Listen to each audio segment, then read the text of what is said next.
Hello everyone and welcome to only IAS. स्वागत है आपका 16 नवंबर की प्रीलिम बूस्टर न्यूज़ डिस्कशन में। आमतौर पे ये सेशन देवेंद्र सर लेते हैं, पर किन्हीं वजहों से आज वो सेशन नहीं ले पा रहे, तो उनकी जगह मैं इसे कंटिन्यू कर रहा हूँ। सबसे पहले आज जो इंपॉर्टेंट आर्टिकल है वो बात करता है रानी कमलापति के बारे में। काफ़ी न्यूज़ में रहा ये टॉपिक, क्योंकि जो भोपाल का हबीबगंज रेलवे स्टेशन है उसको रेनोवेट किया गया था और ये पीपीपी प्रोजेक्ट के थ्रू बिल्कुल रिन्यू बनाया गया और उसका नाम चेंज करके रानी कमलापति स्टेशन किया गया। अब क्योंकि रेलवे स्टेशन चेंज हुआ है, पीपीपी प्रोजेक्ट के अंतर्गत बना है, तो हमारे लिए इंपॉर्टेंट ये है कि कौन थी और हिस्टोरिकल फिगर, इनके बारे में डिटेल थोड़ी हमें पता होनी चाहिए। सबसे पहले इनकी खास बात ये थी कि ये इंडिया की एक ब्रेव क्वीनों में गिनी जाती हैं जो कि गोंड कम्युनिटी को बिलोंग करती थी। अब गोंड कम्युनिटी असल में एक ट्राइबल ग्रुप है इंडिया का, जो सबसे बड़ा ट्राइबल ग्रुप है, इंडिया का सबसे बड़ा और भोपाल का सेकेंड लार्जेस्ट, एमपी में सेकेंड लार्जेस्ट। और Rani Kamlapati Gond queen 18th century के आसपास यहाँ पे उनका राज हुआ करता था। असल में एक गौंड राजा हुआ करते थे, निज़ाम शाह।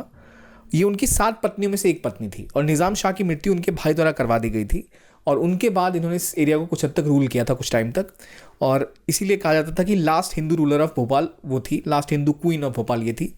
जैसे मैंने आपको बताया कि 7 पत्नियाँ हुआ करती थी, उनमें से इनके नाम पर ही भोपाल के पास ही एक कमलापति महल भी है और ये एक मॉन्यूमेंट ऑफ नेशनल इंपॉर्टेंस भी है। तो इसलिए ये टॉपिक और इम्पॉर्टेंट हो जाता है, क्योंकि इनके नाम पर पहले आर्कियोलॉजिकल सर्वे के अंदर एक मॉन्यूमेंट है और उनके नाम पे अब स्टेशन को रीनेम किया गया है और इन्हें लास्ट हिंदू क्वीन तो कहा ही जाता था। अब क्योंकि ये गोंड कम्युनिटी से बिलोंग करती थी, जो कि इंडिया की सबसे बड़ी पॉपुलेशन वाली ट्राइब है, तो हमें ये पता होना चाहिए इस ट्राइब की जो एथनिक ग्रुप है वो कौन सा है। तो वो द्रविड़न एथनो लिंग्विस्टिक ग्रुप है और almost 3 million 2.98 million Gondi speakers हैं और जो लैंग्वेज है ये बहुत हद तक तेलुगु से मिलती है और उससे रिलेटेड भी है। तो इसका कौन सा ग्रुप है, ये रानी कहाँ को बिलोंग करती थी और स्टेशन का नाम क्यों चेंज किया गया, स्टेशन में क्या रेलेवेंट है। रेलेवेंट ये है कि ये पीपीपी प्रोजेक्ट के अंतर्गत बनाया गया है 450 करोड़ की लागत के साथ, जिसमें वर्ल्ड क्लास फैसिलिटीज़ होंगी और इंडिया का one of the most modern railway station इसे कहा जा रहा है अभी। तो ये सब कुछ चीज़ें इंपॉर्टेंट थी इस आर्टिकल में। अगला आर्टिकल केसरे हिंद के बारे में है। अगर आपसे पूछा जाए what is Kaiser e Hind, is it a newspaper या हम किस चीज़ की बात कर रहे हैं, क्या ये कोई मिठाई है, तो वहाँ डाउट आ सकता है। केसरे हिंद असल में आप कभी बटरफ्लाई पे को टिक नहीं करेंगे, लेकिन हाल ही में अरुणाचल प्रदेश ने केसरी हिंद को अपना स्टेट बटरफ्लाई डिक्लेयर किया है, तो इसलिए इंपॉर्टेंट हो जाता है। और केसरी हिंद का मतलब क्या होता है, एम्परर ऑफ इंडिया। असल में कौन एम्परर ऑफ इंडिया या एम्प्रेस ऑफ इंडिया की उपाधि किसे दी गई थी, आपने मॉडर्न हिस्ट्री में ज़रूर पढ़ा होगा, तो आप कंफ्यूज ना हो जाए इन टर्म्स में, इसलिए इंपॉर्टेंट है इसको याद रखना कि अच्छा Kesari Hind right now is a butterfly, जो कि अरुणाचल प्रदेश की स्टेट बटरफ्लाई है। इसके अलावा ये Nepal, Bhutan, Myanmar, Laos, Vietnam और सदर्न चाइना में पाई जाती है। अब इसकी साइज़ क्या है, ये हमें विंग स्पैन क्या है, हमें उतना इंपॉर्टेंट नहीं याद करना, लेकिन ये पता होना चाहिए कहाँ मिलती है ये। तो असल में अरुणाचल प्रदेश का रीजन है, वहाँ कैसा फॉरेस्ट होगा, तो वहाँ पे आप देखेंगे एवरग्रीन फॉरेस्ट पाया जाता है और ये बिल्कुल वहीं मिलती है। It's a broad leaved temperate evergreen forest में पाई जाती है ये, और ये एक इंडिकेटर स्पीसीज़ है। इंडिकेटर स्पीसीज़ का मतलब होता है वो स्पीसीज़ जिसकी प्रेजेंस का मतलब होता है कि वहाँ का इकोलॉजिकल बैलेंस बहुत अच्छा है, यानी वहाँ का इकोसिस्टम बहुत अच्छा है अगर ये ज़्यादा मात्रा में पाई जाती है तो बिल्कुल ये एक इंडिकेटर स्पीसीज़ है। और हमें पता है अरुणाचल प्रदेश में प्रिस्टीन फॉरेस्ट अभी भी हैं और ये इन सबको दर्शाने का बड़ा इंपॉर्टेंट रोल प्ले करती है। इसका प्रेजेंट स्टेटस देखें IUCN, तो ये नियर थ्रेटेंड है, अपेंडिक्स 2 के अंतर्गत आती है और शेड्यूल 2 के अंतर्गत प्रोटेक्टेड है under the wild life protection act of 1972। ये बात होगी केसरी हिंद की। और अगला आर्टिकल बात करता है ऑक्टाकॉप्टर के बारे में। ऑक्टाकॉप्टर क्या है, क्या ये हेलीकॉप्टर है या ड्रोन है या क्या चीज़ है, ऐसे कुछ क्वेश्चन हमसे पूछे जा सकते हैं।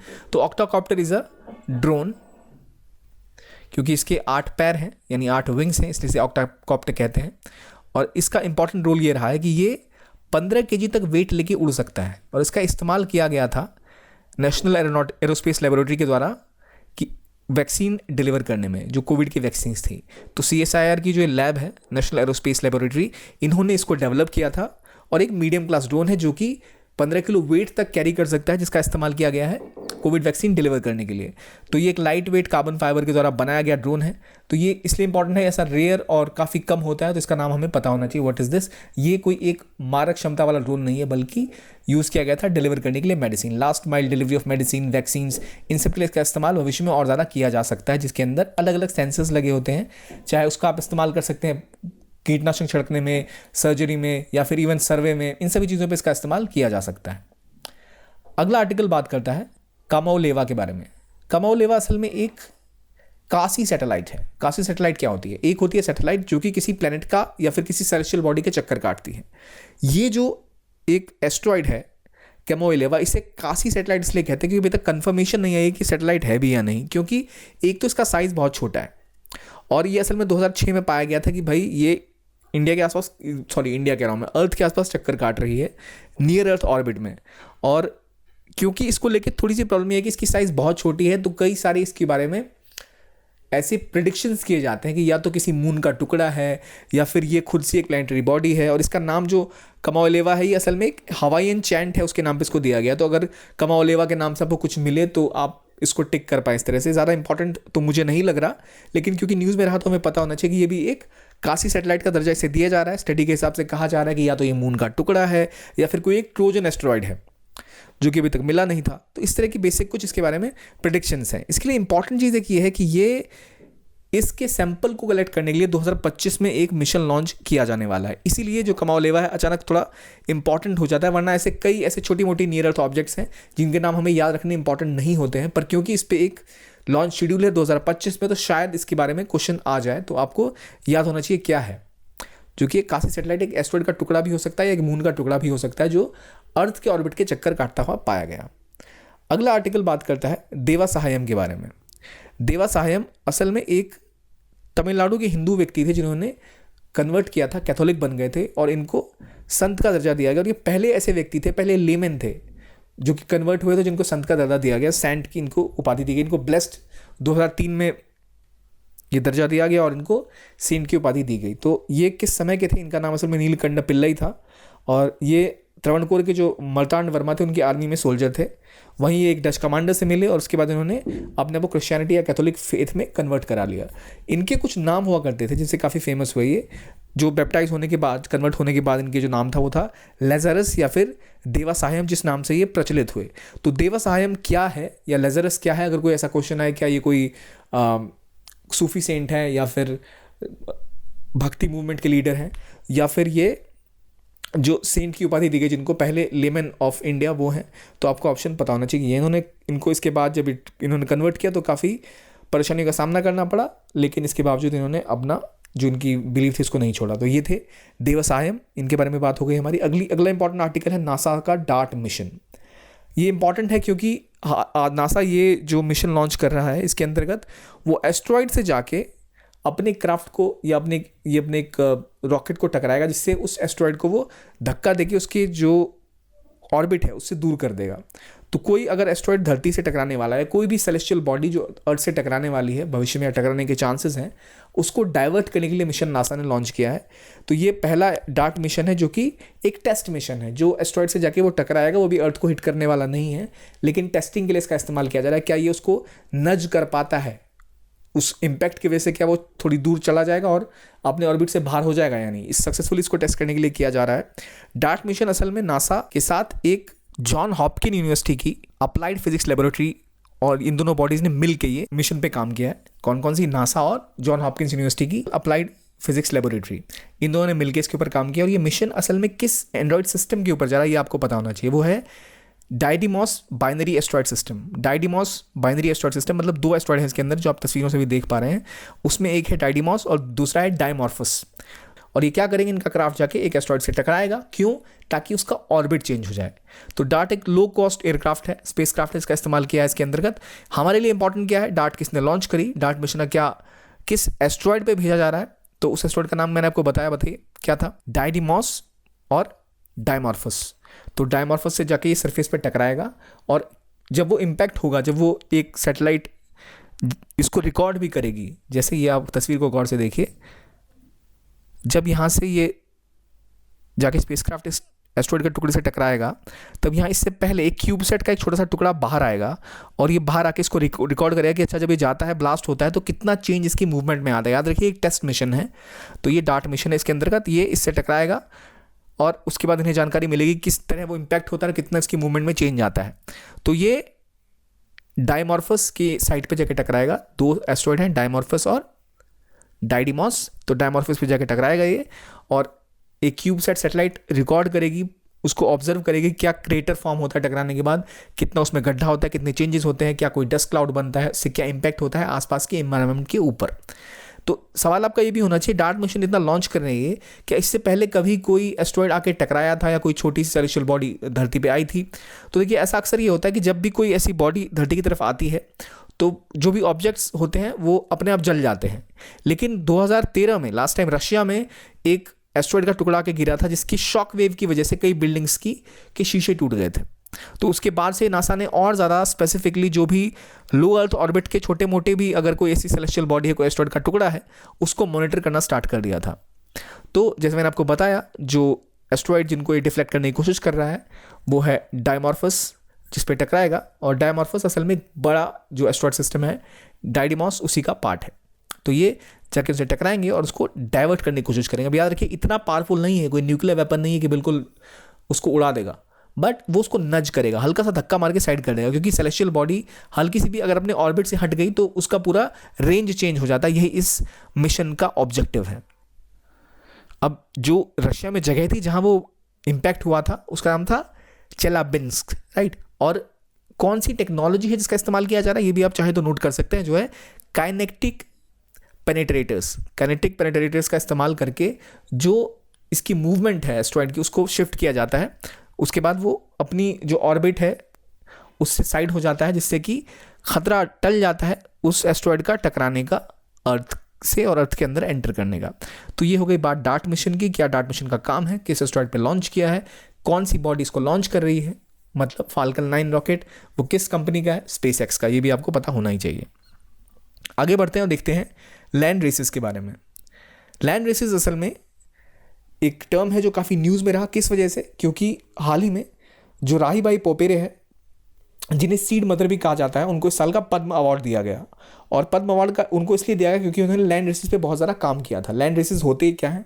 लैंड रेसेस असल में ऐसी वैरायटी ऑफ सीड्स हैं जिसे कह सकते हैं आम भाषा में बहुत ही जो देसी सीड्स होते हैं, जो कि उसी जगह के होते हैं, वहीं के मूलतः उसी जगह के होते हैं। फॉर एग्जाम्पल अभी जो हम चावल के लिए धान या फिर गेहूँ की बुनाई करते हैं या उनकी जो खेती की जाती है उनमें हाइब्रिड सीड्स होते हैं, या फिर हाई यील्ड वैरायटी के सीड्स होते हैं, या फिर अब तो कई जगह से कॉटन की बात करें तो जीटी कॉटन भी मिलने लग गया है। तो लैंड रेसेस ऐसे वेरिएंट्स हैं जो कि किसी एक जगह पे पाए जाते हैं, जो वहाँ पे पुश्तैनी रूप से पाए जाते थे, वहीं के अपने वो क्रॉप्स थी। तो ये जो अभी कॉमर्शियली क्रॉप ग्रो की जाती है उनसे अलग होते हैं। तो आप सोचेंगे भाई जो हम लैब में या फिर हम जो टेक्नोलॉजी के साथ हाइब्रिड क्रॉप्स यूज़ कर रहे हैं उनकी तो प्रोडक्टिविटी ज़्यादा है, उनका अच्छा आउटपुट है, तो हम फिर लैंड रेसेस के ऊपर इतना क्यों फोकस कर रहे हैं? इंपॉर्टेंट ये है कि देखिए जो क्रॉप जहाँ पाई जाती है वो क्रॉप वहाँ पे हज़ारों सालों से इवॉल्व करके आई है। उसने जो सर्वाइवल ऑफ द फिटेस्ट की थ्योरी होती है उसको झेला है। जो भी अगर कोई देसी गाय है, या इंडिया में जर्सी काउस कहते हैं उसको, तो जो मिल्च काउस होते हैं, जो देसी गायें होती हैं, वो सूखे में भी जी लेती हैं, उनको कम पानी में भी काम चल जाएगा और वो कम घास पे भी जी लेंगे। लेकिन जो विदेशी गायें होती हैं, जो महंगी होती हैं, उन्हें मेंटेन करना बड़ा मुश्किल होता है, क्योंकि वो विदेशी गायें होती हैं, वो यहाँ के इकोसिस्टम, यहाँ के टेम्परेचर में नहीं जी पाती। उनके लिए आपको ठंडा पानी या जो भी सिस्टम्स होते हैं उनको मेंटेन करना पड़ता है, चेकअप्स करने पड़ते हैं। ठीक उसी तरह से जब हम क्रॉप्स को देखते हैं तो जो देशी यहाँ की क्रॉप है, जो यहाँ डेवलप हुई है, जिसने यहाँ का एनवायरनमेंट देखा है और नेचुरली सेलेक्टेड हुई है, नेचुरल सिलेक्शन कहते हैं बायोलॉजी में, इंपॉर्टेंट टर्म है, और सर्वाइवल ऑफ द फिटेस्ट, जो सर्वाइव कर चुकी है, जो चेंजेस उसने देखे हैं नेचुरली, वो ज़्यादा सूटेड होती है इस एनवायरनमेंट के लिए। तो वहाँ पे अगर कोई पेस्टिसाइड अटैक है तो वो उसको बेहतर झेल सकती है, कोई टेम्परेचर में चेंजेस हो रहे हैं तो उसको ज़्यादा बेहतर तरीके से झेल सकते हैं, यानी वो बायोटिक और एबायोटिक दोनों स्ट्रेसेस को बेहतर तरीके से झेल सकती है। तो क्लाइमेट चेंज का भी सामना बेटर तरीके से कर सकते हैं। पर क्योंकि प्रोडक्टिविटी ज़्यादा चाहिए, इसी वजह से हमने देखा है ज़्यादा से ज़्यादा हाइब्रिड वैरायटी और जो मॉडिफाइड क्रॉप्स है उनका इस्तेमाल किया जाने लग गया है, जिसकी वजह से जो जीन पूल है क्रॉप्स का वो बहुत घट गया है। पहले बहुत ज़्यादा बड़ा जीन पूल हुआ करता था क्रॉप्स का, क्योंकि तरह तरह के क्रॉप्स तरह तरह पे ग्रो होती थी, जो वहाँ नेचुरली चेंज होती थी या उनका स्ट्रक्चर चेंज हुआ होता था। तो इसके लिए कहते हैं लैंड रेसेस, जो कि वहाँ की नैसर्गिक क्रॉप है, राइट। अब आगे बढ़ते हैं और देखते हैं एक और टॉपिक के बारे में जो ईडी और सीबीआई के बारे में बात करता है, जहाँ के जो चीफ हैं उनके टेन्योर को बढ़ाया गया, यानी जो एनफोर्समेंट डायरेक्टरेट है और जो सीबीआई है उनके डायरेक्टर की पोस्ट 5 साल तक बढ़ा दी गई है एक ऑर्डिनेंस के तहत। नॉर्मली इनका जो टेन्योर होता है वो 2 साल का होता है, राइट। तो ये नया ऑर्डिनेंस आया है, याद रखिए एक्ट नहीं आया, ऑर्डिनेंस आया जिससे इनको बढ़ा के 5 साल तक किया गया है, क्योंकि ये प्रोटेक्टेड है उनको हटाया नहीं जा सकता, उनको टेन्योर खत्म नहीं होता और उनको एक्सटेंशन दिया जा सकता है। तो ये कॉन्सेप्ट है, लेकिन हमारे लिए इंपॉर्टेंट चीज़ यहाँ क्या है, पहले क्या टेन्योर था, अब क्या होता है। और दूसरी बात, क्योंकि हम इनके बारे में पढ़ ही रहे हैं, तो मुझे बताइए ईडी क्या एक किस एक्ट के तहत काम करती है, कब फॉर्म हुई, किस मिनिस्ट्री के अंतर्गत है, और सीबीआई किस मिनिस्ट्री के अंतर्गत है। ये दो चीज़ें इंपॉर्टेंट है। अब जो सीबीआई असल में it is not a constitutional body, ना ही ये कोई स्टैच्यूटरी बॉडी है। असल में ये Delhi police special establishment act के तहत बनाई गई थी, और क्योंकि ये उसके अंतर्गत काम करती है तो जो विजिलेंस डिपार्टमेंट है उसके लिए भी सेवाएं प्रदान यही करती है। जबकि जो ईडी है, एनफोर्समेंट डायरेक्टरेट, ये असल में डिपार्टमेंट ऑफ रेवेन्यू के अंतर्गत आती है। तो सीबीआई और ईडी का जो स्ट्रक्चर था वो थोड़ा अलग अलग है। और सीबीआई से मैंने बताया वो आती है मिनिस्ट्री ऑफ होम अफेयर्स के अंतर्गत, जबकि जो हमने ईडी की बात करी वो आती है मिनिस्ट्री ऑफ फाइनेंस के अंतर्गत, जो कि डिपार्टमेंट ऑफ रेवेन्यू के अंतर्गत इसको बनाया गया था, ताकि जो फाइनेंशियल इन्वेस्टिगेशन है, फाइनेंस के लिए इंपॉर्टेंट जो भी इन्वेस्टिगेशन होती है वो ईडी करती है, जबकि जो आपकी सीबीआई है जो कि मिनिस्ट्री ऑफ होम अफेयर्स के अंतर्गत आती है, ये देखती है विजिलेंस का भी काम, कभी कभी ये जो एमएचए को जो भी इन्वेस्टिगेशन करनी होती है उसके अंतर्गत का काम ये सारा देखती है। और ये बनाया क्यों गया था, किस कमेटी के रिकमेंडेशन पे, तो संथनम कमेटी के रिकमेंडेशन पे इसको बनाया गया था, ताकि एक सेंट्रलाइज्ड बॉडी हो जो प्रिवेंशन को, करप्शन को दूर कर सके और एफिशिएंटली काम कर सके। और ये मेन इन्वेस्टिगेशन एजेंसी है सेंट्रल गवर्नमेंट की, जो आपको पता ही है। और इनके डायरेक्टर और ईडी के डायरेक्टर दोनों का टाइम फ्रेम बढ़ाने की बात की गई है। और जो ईडी के डायरेक्टर हैं वो ऑब्वियसली जिस मिनिस्ट्री के अंदर काम करते हैं वो मिनिस्ट्री ऑफ फाइनेंस, यानी वो उसकी ओवरसीइंग मिनिस्ट्री है, जबकि इसकी एमएचए है जो हमने बात करी। और जो दो प्रमुख लॉज जिनको फॉलो करती है ईडी वो है फॉरेन एक्सचेंज मैनेजमेंट एक्ट और prevention of money laundering act 2002। फीमा और पीएमएलए काफ़ी ज़्यादा न्यूज़ में रहते हैं ये लॉज, बार बार मनी लॉन्ड्रिंग का केस तो न्यूज़ में रह ही रहा है। तो ये हो गई बात इनके टेन्योर एक्सटेंड करने की, और हमने इसको पढ़ा। अब देखते हैं कितना आपको याद है जो अभी तक आपने पढ़ा उसमें से। Rani Kamlapati was the Gond queen of the Bhopal region in 18th century. Kaiser Hind का IUCN स्टेटस एंडेंजर्ड है। Kamooalewa is a quasi satellite of the earth. ED is a specialized financial investigation agency under the Ministry of Home Affairs. CBI is a statutory body. True या false क्या है बताइए। बहुत ही simple question है, I hope आपने सारे सही किए हों। यहाँ जो एक कैच हो सकता था, CBI is not a statutory body, क्योंकि आपको पता है DPSC एक्ट के तहत वो बनी है। ED is not under home affairs, it is under finance revenue department के अंतर्गत। Kamooalewa is a true quasi satellite, और इनका IUCN स्टेटस इंडेंजर्ड नहीं था, ये भी हमने डिस्कस किया। It's an indicator species, state butterfly है, कहाँ की, अरुणाचल प्रदेश की। और Rani Kamlapati is Gond queen of Bhopal region in 18th century, जो कि सही आंसर है। तो आज के लिए इतना ही, देखने के लिए बहुत बहुत धन्यवाद। Thank you very much.